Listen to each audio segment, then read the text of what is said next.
জামিআ। আরবিতে রশি আরবি হচ্ছে হাবল, মানে ওয়াতাসিমু বিহাবলিল্লাহি জামিআ, তোমরা আল্লাহর রজ্জু বা রশিকে আঁকড়ে ধরো। তাহলে রশি দেখা মানে এখানে আমরা আল্লাহর ওয়াদাগুলো যেন পূরণ করি, আল্লাহর আনুগত্য যেন আমরা প্রপারলি করতে পারি, এটা ইঙ্গিত করছে। এরপর স্বপ্নে যদি আমরা কাক দেখি, এটা সাধারণত একটা নেগেটিভ সাইন বহন করে, কারণ কাককে আল্লাহ রাসূল সাল্লাল্লাহু আলাইহি ওয়াসাল্লাম ফাসিক বা ফুয়াইসিক বলেছেন। সো আমরা যদি স্বপ্নে কাক দেখি, এটাকে আমরা পজিটিভ কোনো সাইন মনে না করে নেগেটিভ সাইন মনে করতে পারি। তৃতীয়ত, আমরা যদি স্বপ্নে লম্বা কাপড় দেখি, এটা গুড সাইন। কারো গায়ে যদি লম্বা জামা থাকে তাহলে এটা গুড সাইন, আর খাটো জামা থাকলে সাধারণত এটা নেগেটিভ সাইন। এক্ষেত্রে আমরা সহিহ বুখারীর একটা হাদিস উল্লেখ করতে পারি। আল্লাহর হাবিব সাল্লাল্লাহু আলাইহি ওয়াসাল্লাম বলেছেন যে আমার সামনে অনেক মানুষকে পেশ করা হলো, তাদের কারো জামা নাভি পর্যন্ত, কারো জামা হাঁটু পর্যন্ত, কারো জামা পা পর্যন্ত। আর সেক্ষেত্রে ওমরে ফারুককে দেখলাম যে এত লম্বা জামা পরে সে হেঁটে যাচ্ছে, সে তার জামা টেনে টেনে নিয়ে যাচ্ছে। তো সাহাবারা বললেন, মা আউয়ালতাহু ইয়া রাসূলুল্লাহ, হে আল্লাহর রাসূল, আপনার এই স্বপ্ন থেকে আপনি কি বোঝাতে চাইলেন? আল্লাহ রাসূল সাল্লাল্লাহু আলাইহি ওয়াসাল্লাম বললেন, আউয়ালতুহু আদ-দীন, এটা দ্বারা আমি দিনদারি বোঝাতে চাইলাম। অর্থাৎ যার জামা লম্বা তার মানে তার তাকওয়া বেশি বা তার দিনদারি বেশি। আর স্বপ্নে যদি কারো জামা খুব ছোট খাটো বা জামাহীন অবস্থায় কাউকে দেখা হয়, এটা সাধারণত তার দিনদারি কমে যাচ্ছে বা তার তাকওয়া is decreasing day after day, এটার একটা সাইন বহন করে। পাশাপাশি দুধ, স্বপ্নে যদি কেউ দেখে সে দুধ খাচ্ছে, এটা একটা ভালো সাইন। স্বপ্নে দুধ খেতে যদি দেখা হয় তাহলে তার জ্ঞান বৃদ্ধি পাবে বলে এটা একটা সাইন বা আলামত বহন করে। সেক্ষেত্রেও আমরা বুখারীর একটা হাদিস উল্লেখ করতে পারি, যেখানে আল্লাহ রাসূল সাল্লাল্লাহু আলাইহি ওয়াসাল্লাম একটা স্বপ্নের কথা সাহাবাদেরকে শেয়ার করছিলেন। তিনি বললেন যে আমাকে এক বাটি দুধ দেয়া হলো, আমি সেখান থেকে দুধ খেলাম, তারপর দেখলাম যে আমার আঙ্গুল থেকে দুধ বের হচ্ছে, আর সেখানে যে অবশিষ্ট দুধ রয়ে গেল সেটা আমি ওমরে ফারুকের মুখে দিলাম। ওমরে ফারুক সেই অবশিষ্ট দুধটা খেলো। এই স্বপ্নের কথা শুনে সাহাবারা বললেন, মা আউয়ালতা বিহি ইয়া রাসূলুল্লাহ, হে আল্লাহর রাসূল, এটা দিয়ে আপনি কি ব্যাখ্যা করলেন? ফামা আউয়ালতাহু ইয়া রাসূলুল্লাহ, আল্লাহ রাসূল সাল্লাল্লাহু আলাইহি ওয়াসাল্লাম বললেন, আল ইলম, এটা দিয়ে আমি জ্ঞানের ব্যাখ্যা করেছি। অর্থাৎ দুধ হচ্ছে জ্ঞানের প্রতীক। দুনিয়াতেও তো আমরা দেখি যে দুধ হচ্ছে সুষম একটা খাবার, খাদ্যের পুষ্টিগুণের 6টি গুণাগুণ দুধের মধ্যে পাওয়া যায়। সো কেউ যদি স্বপ্নে দেখেন যে তিনি দুধ পান করছেন, আশা করা যায় এটা তার জন্য ভালো সাইন, তার জ্ঞান বাড়বে বলে আমরা ধারণা করতে পারি। এবার স্বপ্নে যদি কেউ দেখে যে সে আজান দিচ্ছে, এটাও ভালো সাইন। স্বপ্নে আজান দেয়া, এটা সাইন হচ্ছে সে হয়তো অচিরে হজ করতে যাবে। হজের সাথে আজানের কি সম্পর্ক? এর কারণ হচ্ছে সূরা হজ্জে আল্লাহ তাআলা সাইয়েদনা ইব্রাহিম আলাইহিস সালামকে যখন বলেছিলেন যে তুমি হজ শুরু করো, তখন তিনি বলেছিলেন, ইব্রাহিম তুমি আজান দাও, ওয়াআযিন ফিন নাসি বিল হজ্জ ইয়াতুকা রিজালা ওয়া আলা কুল্লি দামির ইয়াতিনা মিন কুল্লি ফাজ্জিন আমিক। অর্থাৎ হে ইব্রাহিম তুমি আজান দাও। ইব্রাহিম আলাইহিস সালাম বললেন, কোথায় আজান দিব? চারদিকে তো মরুভূমি। আল্লাহ তাআলা বললেন, ইব্রাহিম তুমি আজান দাও, এই আজানের আওয়াজ বা শব্দ পৃথিবীর সবার কানে আমি পৌঁছে দেব। তো সাইয়েদনা ইব্রাহিম আলাইহিস সালাম তখন হজের আজান দিলেন বা ঘোষণা দিলেন। আজান শব্দের অর্থ হচ্ছে অ্যানাউন্স, টু অ্যানাউন্স, মানে ঘোষণা দেয়া।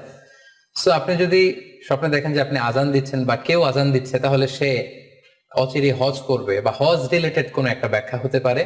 এভাবে আজানকে হজের সাথে সম্পৃক্ত করা হয়েছে এবং এটা ভালো একটি স্বপ্ন।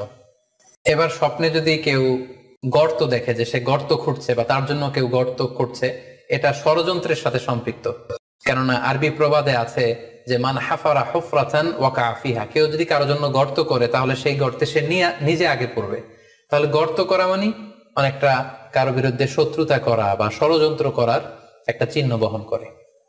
এবার স্বপ্নে যদি কেউ নৌকা দেখে বা শিপ দেখে, জাহাজ দেখে যে সে জাহাজে আরোহণ করছে বা নৌকায় আরোহণ করছে, এটা তার জন্য একটা ভালো সাইন। সে কোনো বিপদ থেকে মুক্তি পাবে বলে ধারণা করা যেতে পারে।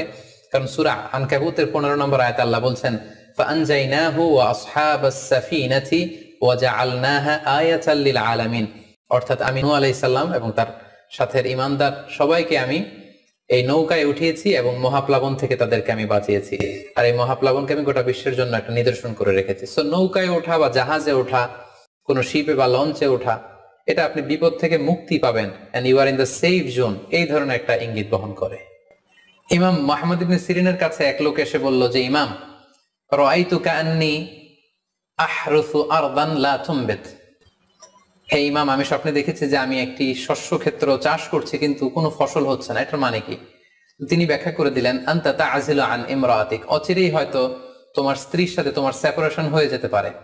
কারণ কোরআনে স্ত্রীকে শস্য ক্ষেত্রের সাথে তুলনা করা হয়েছে মেটাফরিক্যালি। সূরা বাকারার 223 নম্বর আয়াতে আল্লাহ বলছেন, নিসাউকুম হারসুল লাকুম ফাআতু হারসাকুম আন্না শি'তুম। অর্থাৎ তোমাদের স্ত্রীরা হচ্ছে তোমাদের শস্য ক্ষেতের মতো, তোমরা যেভাবে খুশি এই শস্য ক্ষেত্রটাকে সুন্দরভাবে চাষাবাদ করতে পারো। তাহলে শস্য ক্ষেতের সাথে বা ক্রপ ল্যান্ডস এর সাথে আপনার স্ত্রীর সাথে সম্পর্ক হওয়া বা সেপারেশন হওয়া, এইভাবে ইঙ্গিত নেওয়া যেতে পারে।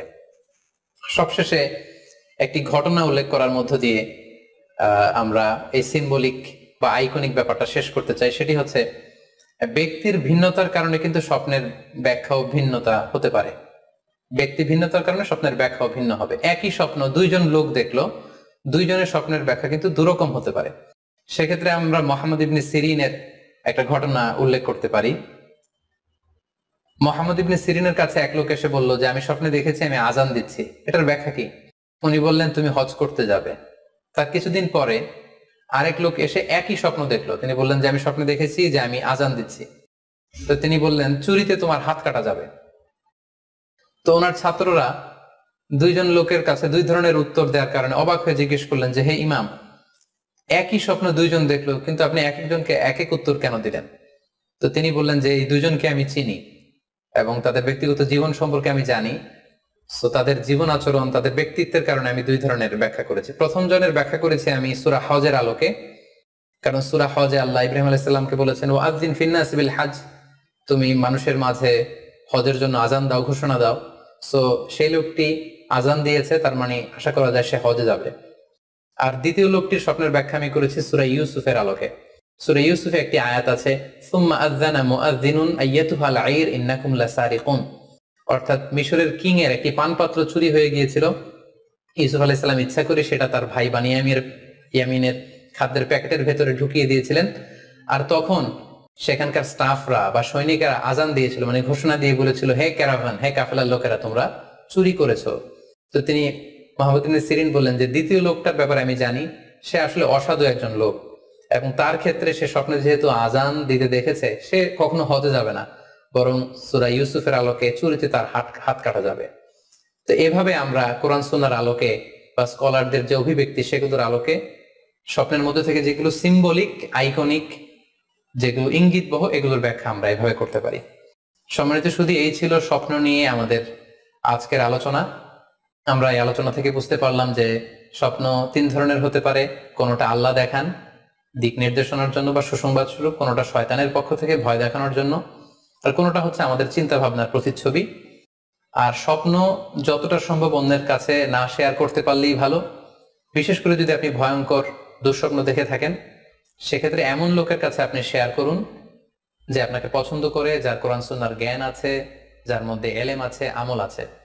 আর আপনারা আপনাদের কারো কাছে যদি আপনাদের ফ্রেন্ডস এন্ড ফ্যামিলির কেউ বা আশেপাশের কেউ এসে যদি হুট করে তার স্বপ্নের কথা বলে দেয়, আপনি হুট করে তার ইন্টারপ্রিটেশন বা ব্যাখ্যা করতে যাবেন না। আপনি বেটার হয় যে আপনি চুপ থাকবেন, অথবা আপনি যদি ব্যাখ্যা করতে চান তাহলে ভালো ব্যাখ্যা করবেন।